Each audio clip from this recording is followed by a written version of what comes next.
ഇന്ത്യയിലെ കേസ് പറയുകയാണെങ്കിൽ either you can go into Big Four, Deloitte, EY, PwC and KPMG. This is known as the Big Four. അവിടെ കയറാം, അല്ലെങ്കിൽ big 10 ഉണ്ട്, big 15 ഉണ്ട്, അതിന് താഴെയുള്ള 5th largest, 6th largest BDO ഒക്കെ ഉണ്ട്. അവിടെ ഒക്കെ നമുക്ക് വേണമെങ്കിൽ കയറാം. ഫിനാൻഷ്യൽ അക്കൗണ്ടിങ് ആൻഡ് കൺസൾട്ടൻസിയിലേക്ക് നിങ്ങൾക്ക് കയറാം, അല്ലെങ്കിൽ ഫിനാൻഷ്യൽ സർവീസുകളിലേക്ക് കയറാം. ഈ അക്കൗണ്ട്സ് അല്ല, ഇവിടെ എല്ലാവരും തന്നെ CPSനെ ഹയർ ചെയ്യുന്നതാണ്. ഏറ്റവും കൂടുതൽ ഹയറിംഗ് വരുന്നത് ബിഗ് 4 എന്നായിരിക്കും. കാരണം ബിഗ് 4ന്റെ ക്ലയൻസ് ആയിരിക്കും ഈ ബാക്കിയുള്ള മിക്ക ആൾക്കാരും. അതുകൊണ്ട് തന്നെ ബിഗ് 4ലേക്കായിരിക്കും കൂടുതൽ ഹയറിംഗ് വരിക. ആൻഡ് ഇപ്പോൾ നിങ്ങൾ കഷ്ടപ്പെട്ട് ഇന്റർവ്യൂ എടുത്ത് അവിടെ പാസ് ആകുന്നതിനേക്കാളും വളരെ എളുപ്പത്തിൽ ഒരു CPA എന്നൊരു സാധനം ഉണ്ടെങ്കിൽ എനിക്ക് easily get into a big 4. Okay, so opportunities outside India എന്ന് പറഞ്ഞു കഴിഞ്ഞാൽ നമുക്ക് നിലവിൽ ഇതല്ലാതെ കുറെ അമേരിക്കൻ കമ്പനീസ് ഓൾറെഡി ഇന്ത്യയിലുണ്ട്. ഓക്കെ, വേൾഡ് ബാങ്ക് ഒക്കെ പോലത്തെ കുറെ കമ്പനീസ് ഓൾറെഡി ഇന്ത്യയിലുണ്ട്. അവിടുത്തെ ഏതെങ്കിലും ബ്രാഞ്ച് കയറി പറ്റാനും CPA വിൽ ഹെൽപ്പ് ചെയ്യും. And once you are in this firm, okay, once you are in this firm, if you are doing good work throughout the years, then you can get transferred to the American branch of this, American headquarters or somewhere like that. Because ഇപ്പോൾ ഇന്ത്യയിൽ വന്നു കഴിഞ്ഞിട്ട് നിങ്ങൾ മിടുക്കാണെന്ന് കണ്ടു കഴിഞ്ഞാൽ, okay, നിങ്ങളെ abroad കൊണ്ട് ജോലി ചെയ്യാനുള്ള ഒരു ചാൻസ് ഉണ്ട്. ഇപ്പൊ എന്റെ ഒരു കൂട്ടുകാരൻ എഞ്ചിനീയർ ആണ്, അവൻ ട്രിവാൻഡ്രത്ത് ഒരു കമ്പനി വർക്ക് ചെയ്യുമായിരുന്നു. അവനെ കഴിഞ്ഞ ദിവസമാണ് കമ്പനി UK വിട്ടത്. UK ഒരു ബ്രാഞ്ചിലേക്ക് 1 വർഷത്തേക്ക് വർക്ക് ചെയ്യാൻ വിട്ടിരിക്കുകയാണ്, ഓൺഷോർ അവിടെ ചെയ്യാൻ വേണ്ടി വിട്ടിരിക്കുകയാണ്. So that can happen to a CPA also. നമ്മൾ വർക്ക് ചെയ്ത് നമ്മൾ ഓക്കെ എന്ന് കണ്ടു കഴിഞ്ഞാൽ company will sponsor the work visa and send you abroad. Okay, അവിടെ നിൽക്കുമ്പോൾ നമുക്ക് വേണം വേറെ ജോബ് ഓപ്പർച്യൂണിറ്റീസും നമുക്ക് നോക്കാവുന്നേ ഉള്ളൂ. Okay, and that is far better than going abroad, because going abroad four studies. കാരണം ഒരു സാധാ സ്റ്റഡി വിസയ്ക്ക് 10 to 15 lakhs ആക്കണം. കാനഡയിൽ പോവുകയാണെങ്കിൽ പോലും 10 to 15 lakhs നമുക്ക് ആവും. പക്ഷേ അതിന്റെ 4 കോഴ്സിനോ സംതിങ്ങില് നമുക്ക് CPA പഠിച്ചു തീർത്തിട്ട് with a work visa we can go. Because when you're going as a student, there are lot of restrictions. നിങ്ങൾക്ക് വർക്ക് ചെയ്യാൻ പറ്റുന്ന അവേഴ്സ് റെസ്ട്രിക്ഷൻസ് ഉണ്ട്, നിങ്ങൾക്ക് ചെയ്യാൻ പറ്റുന്ന കാര്യങ്ങൾ റെസ്ട്രിക്ഷൻസ് ഉണ്ട്, നിങ്ങൾക്ക് ട്രാവൽ ചെയ്യാൻ പറ്റുന്ന കാര്യങ്ങൾ റെസ്ട്രിക്ഷൻസ് ഉണ്ട്. അങ്ങനെ ഒരുപാട് റെസ്ട്രിക്ഷൻസ് നിങ്ങൾ ഫേസ് ചെയ്യുന്നു. പക്ഷേ when you're going for a work visa, things are different. റെന്റിനെ പറ്റി പറയേണ്ട കാര്യമില്ല, കാരണം because you already have salary. Part ടൈമിനെ പറ്റി പറയേണ്ട കാര്യമില്ല, because you are already working a job. ഏറ്റവും ഇമ്പോർട്ടന്റ്, മിക്ക ഫ്രണ്ട്സും പറഞ്ഞിട്ടുള്ള അസൈൻമെന്റ് എഴുതി അവർ വശം കിട്ടുന്നത്. അസൈൻമെന്റിനെ പറ്റി പറയേണ്ട കാര്യമില്ല, because you are already working. And വർക്കിനെ പറ്റി മാത്രം നിങ്ങൾ വർക്ക് ചെയ്താൽ മതിയായിരിക്കും. നിങ്ങളൊരു സ്റ്റുഡന്റായി പോകുന്നതിനേക്കാളും വളരെ വളരെ ബെറ്റർ ആണ് you are going as A CPA or as an another professional. So നിങ്ങൾക്ക് അബ്രോഡ് പോകാൻ പ്ലാൻ ഉണ്ടെങ്കിൽ plan it accordingly, so that you can get a CPA license or CMA or ACC or something like that. Then you go abroad. That will be far better than going just as a student. Okay. And then ഇനി USA പോകാൻ താല്പര്യമുണ്ടെങ്കിൽ there are lots of other countries. കാരണം American AACPA ഏറ്റവും largest organisation ആയതുകൊണ്ട് തന്നെ അവർക്ക് ബാക്കി accounting organisations ആയിട്ട് ടൈപ്പ് ഉണ്ട്. CPA Australia, CPA Canada, Australian New Zealand chartered accountants, Scotland, അങ്ങനെ കുറെ ആൾക്കാരുമായിട്ട് ഇവർക്ക് ടൈപ്പ് ഉണ്ട്. So once you become a CPA, you can actually exchange your CPA licence for another licence. കാരണം ഒരു US CPA ആയി കഴിഞ്ഞാൽ then you can exchange your license to become an CPA Australia. കാരണം CPA ഓസ്ട്രേലിയ ഡയറക്റ്റ്ലി എഴുതിയെടുക്കുന്നതിനേക്കാളും എളുപ്പത്തിൽ, കാരണം already US CPA ആയിട്ട് നിങ്ങൾ qualify ആയത് കഴിഞ്ഞാൽ ഓസ്ട്രേലിയൻ CPA എന്ത് ചെയ്യാൻ പറ്റും, നിങ്ങൾക്ക് ഒരു ലൈസൻസ് വെച്ച് മാറാൻ പറ്റും. ഓക്കെ, നിങ്ങൾക്ക് ഒരു ഓസ്ട്രേലിയൻ CPA ആയിട്ട് മാറാൻ പറ്റും. ചിലപ്പോൾ ജസ്റ്റ് 1-2 എക്സാം പാസ് ആയാൽ മതി, ഫുൾ എക്സാംസ് പാസ് ആവേണ്ട കാര്യമില്ല.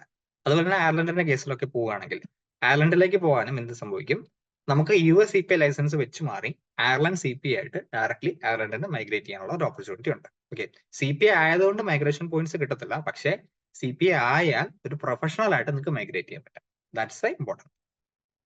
Okay, so Australia, New Zealand, Canada പോലത്തെ സാധനങ്ങളുമായിട്ട് നമുക്ക് എഗ്രിമെന്റ് ഉണ്ട്. കുറച്ച് റിക്വയർമെന്റ്സ് വേണം, 2 വർഷത്തെ എക്സ്പീരിയൻസ് വേണം, 3 വർഷത്തെ എക്സ്പീരിയൻസ് വേണം, സാധനങ്ങൾ വേണം. അത് കിട്ടി കഴിയുകയാണെങ്കിൽ, ഓക്കെ, അത് കിട്ടി കഴിയുകയാണെങ്കിൽ നമ്മളോട് ചെല്ലുന്നു, അവർ പറഞ്ഞ എന്തെങ്കിലും ഒരു 1-2 കുഞ്ഞ് എക്സാം എഴുതുന്നു, and then you will get the licence of Australian CPA or New Zealand CPA or Canadian CPA, and you can practice as a Canadian CPA right there, not as a US CPA but as a Canadian CPA. അയർലൻഡുമായിട്ടും സ്കോട്ട്ലൻഡുമായിട്ടും south ആഫ്രിക്കയായിട്ടും നമുക്ക് agreement ഉണ്ട്. മിക്കവരും പറയാൻ 3 years or 2 years experience ആണ്. US CPA ആയി കഴിഞ്ഞ് 3 year അല്ലെങ്കിൽ 2 year എക്സ്പീരിയൻസ് ആണ് വേണ്ടെന്ന് പറയുന്നത്. അതിനുശേഷം നമുക്ക് മൈഗ്രേറ്റ് ചെയ്യുന്നതിനെ പറ്റി ആലോചിക്കാം.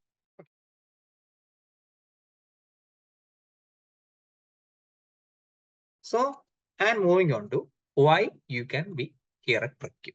Okay, PrepQന്റെ കേസിൽ ലൈവ് ഓൺലൈൻ ക്ലാസ് ട്രെയിനിങ് ആണ് തരിക. ഓൺലൈൻ ക്ലാസ്സുകളായിരിക്കും. ഓഫ്ലൈൻ ക്ലാസ്സുകൾ ഇനഫ് സ്റ്റുഡൻസ് ഉണ്ടെങ്കിൽ മാത്രമായിരിക്കും ഓഫ്ലൈൻ ക്ലാസ്സുകൾ തുടങ്ങുക. And we provide 300 hours of CPA. Okay, and we provide Surgent CPA and EA review. കാരണം ഒരു അമേരിക്കൻ കോഴ്സ് പഠിക്കുന്നതുകൊണ്ട് തന്നെ you need American materials and Surgent is one of the best American review providers out there. CPA പഠിക്കാൻ വേണ്ടി one of the best providers ആണ് Surgent. And we provide free evaluation support four CPA. കാരണം CPA eligibility ഉണ്ടോ ഇല്ലെന്ന് അറിയാൻ വേണ്ടി നമുക്ക് evaluation service വേണം. ആ ഒരു ഇവാലുവേഷൻ ഫ്രീ ആയിട്ട് ഞങ്ങൾ ഇത് ചെയ്തു തരും. റഫ് ഇവാലുവേഷൻ നമ്മൾ ഓക്കെ ആണെങ്കിൽ മാത്രമാണ് നമ്മൾ സ്റ്റുഡൻസിനെ ശരിക്കുള്ള അമേരിക്കൻ ഇവാലുവേഷനിലേക്ക് ഗൈഡ് ചെയ്യുക. ആൻഡ് എക്സാം രജിസ്ട്രേഷന്റെ ഗൈഡൻസും അതുപോലെ തന്നെ ലൈസൻസിന്റെ ഗൈഡൻസും ഞങ്ങൾ പ്രൊവൈഡ് ചെയ്യുന്നുണ്ട്. And we have 1-on-1 revision sessions. Faculties almost all the time available ആയിരിക്കും. ഹോളിഡേസ് ഒഴിച്ച് അല്ലാത്ത അവൈലബിൾ ആയിരിക്കും. You can contact the faculty directly. And we provide placement support. എല്ലാ എക്സാമും പാസ്സായി കഴിഞ്ഞവർക്ക് പ്ലേസ്മെന്റ് സപ്പോർട്ടും പ്ലേസ്മെന്റ് അസിസ്റ്റൻസും we are providing there. And office സ്റ്റാഫിന്റെ പൂർണ്ണമായുള്ള സപ്പോർട്ടും will be there from the procure. And സർജന്റിന്റെ case ഇപ്പൊ നിങ്ങളെ കുറെ കേൾക്കുന്ന സാധനമാണ് ആർട്ടിഫിഷ്യൽ ഇന്റലിജൻസ്. ഓക്കെ, നിങ്ങൾ കുറെ ChatGPT പോലത്തെ സാധനങ്ങളെ പറ്റി നിങ്ങൾ കുറെ കേൾക്കുന്നുണ്ട്. സോ ആർട്ടിഫിഷ്യൽ ഇന്റലിജൻസ് ഉപയോഗിക്കുന്ന ഒരു റിവ്യൂ പ്രൊവൈഡർ ആണ് സർജൻ CPA റിവ്യൂ.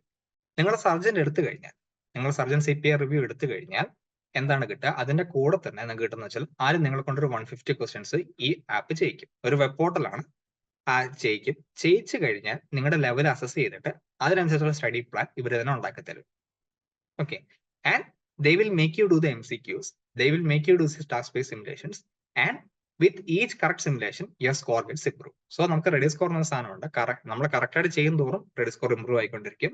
കറക്റ്റ് ആയിട്ട് നമ്മൾ തെറ്റിക്കും തോറും റെഡി സ്കോർ കുറഞ്ഞുകൊണ്ടിരിക്കും. സോ റെഡി സ്കോറിന് ഏകദേശം അടുത്തായിട്ടുള്ള സ്കോറിനാണ് മിക്കവാറും എക്സാമിന് കിട്ടാൻ പോകുക. അതായത് ഇപ്പോൾ നിങ്ങൾക്ക് ഒരു സർജൻ CPA റിവ്യൂവിൽ 80 മാർക്സ് ഉണ്ടെന്ന് വിചാരിക്കാം. റെഡി സ്കോർ 80 ഉണ്ടെങ്കിൽ ഏകദേശം 82 അല്ലെങ്കിൽ 78 ആ റേഞ്ചിലായിരിക്കും നിങ്ങൾക്ക് ആക്ച്വൽ എക്സാമിന് കിട്ടാൻ പോവുക. അത്രയ്ക്ക് ആക്യുറേറ്റ് ആയിട്ടാണ് സർജന്റിന്റെ കാര്യങ്ങൾ പോവുക. And I'm a very big fan of Surgent. എന്നെ CPA എക്സാം പാസ് ചെയ്യാൻ വേണ്ടി സർജൻ ഒരുപാട് സഹായിച്ചിട്ടുണ്ട്.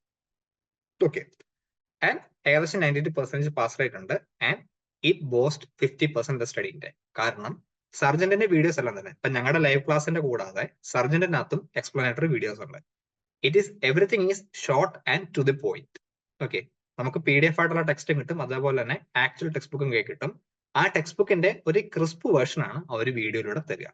അതുകൊണ്ട് തന്നെ it is very easy to understand the concepts. നമുക്കപ്പോൾ നമ്മൾ അമേരിക്കൻ സാധനം പഠിച്ചു വരുമ്പോൾ ആദ്യം കുറച്ച് പുകയായിരിക്കും തരില്ല, എനിക്ക് സംഭവിച്ചാണ്. പക്ഷേ when you sit with it becomes much more easier. സർജന്റിന് ഒരുപാട് ആ കാര്യത്തിൽ ഹെൽപ്പ് ചെയ്തിട്ടുണ്ട്. കാരണം പോയിന്റ്സ് നമുക്ക് വേണ്ട കൺസെപ്റ്റ്സ് വളരെ കൃത്യമായിട്ട് മനസ്സിലാക്കി കാര്യങ്ങൾ മുന്നോട്ട് കൊണ്ടുപോകാൻ വേണ്ടി സർജന്റിന് ഒരുപാട് സഹായിച്ചിട്ടുണ്ട്. അതേപോലെ തന്നെ അവിടെ ടെക്സ്റ്റ് അത്യാവശ്യം കോംപ്രഹെൻസീവ് ആണ്. എല്ലാ കാര്യങ്ങളും അവർ കവർ ചെയ്യുന്നുണ്ട്, അപ്ഡേറ്റ്സും കിട്ടുന്നുണ്ടായിരിക്കും. So Surgent is a very nice additional thing to have along with PrepQ.